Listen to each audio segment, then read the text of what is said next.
Bismillahirrahmanirrahim. Assalamualaikum warahmatullahi wabarakatuh.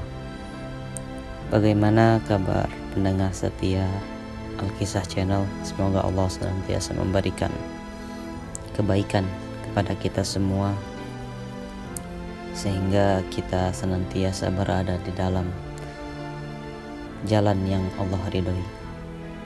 Insyaallah, izinkan saya pada kesempatan video kali ini untuk menyampaikan sebuah kisah yang dimana saya kutip kisah ini dari Tausiah Al-Habib Abdurrahman bin Hasan Al-Habsyi.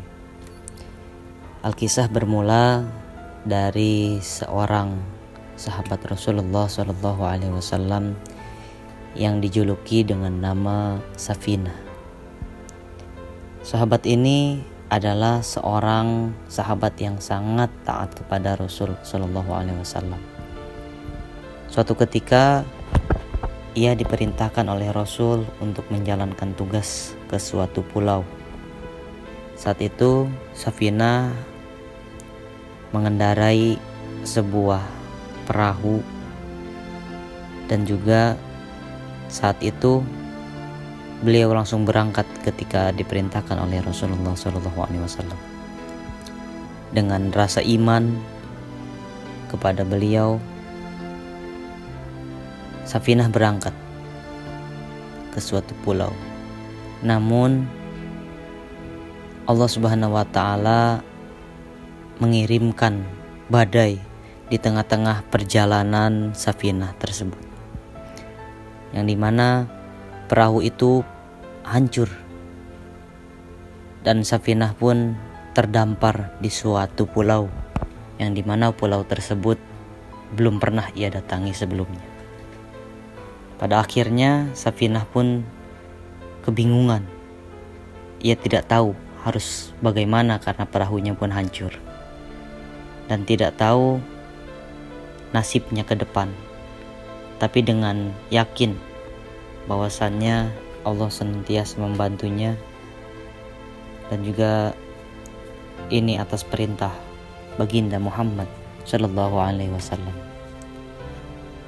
Pada akhirnya Safinah pun berjalan ke dalam pulau tersebut, dan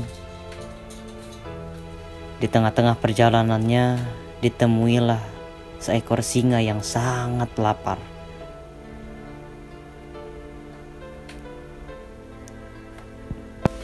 Safinah pun berjalan dengan hati-hati, perlahan, karena takut akan singa itu menyadari kehadirannya.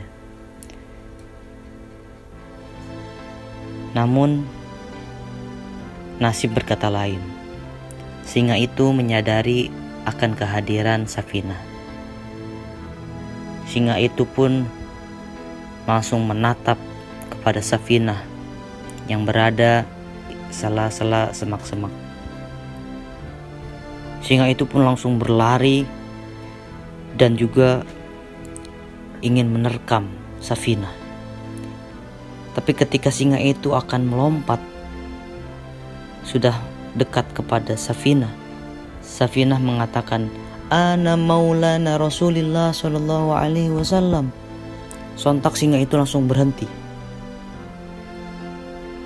yang artinya aku adalah pembantu Rasulullah Sallallahu Alaihi Wasallam. Pada akhirnya singa itu pun seperti yang tunduk kepada Safinah dan menundukkan kepalanya, seraya seperti mengungkapkan bahwasannya singa itu akan membantu Safinah. Safinah pun paham. Lalu Safinah naik ke atas punggung singa tersebut, dan diantarkanlah Safinah oleh singa tersebut ke suatu desa yang ada di pulau tersebut. Akhirnya Safinah pun selamat bertemu di suatu pulau, bertemu dengan orang-orang yang berada di desa tersebut. Singa itu pun kembali ke dalam hutan dan akhirnya Safinah pun selamat. Mungkin wallahu alam bishawab, hanya itu yang bisa saya sampaikan. Kurang lebihnya mohon maaf. Wa alfu minkum. Wassalamualaikum warahmatullahi wabarakatuh.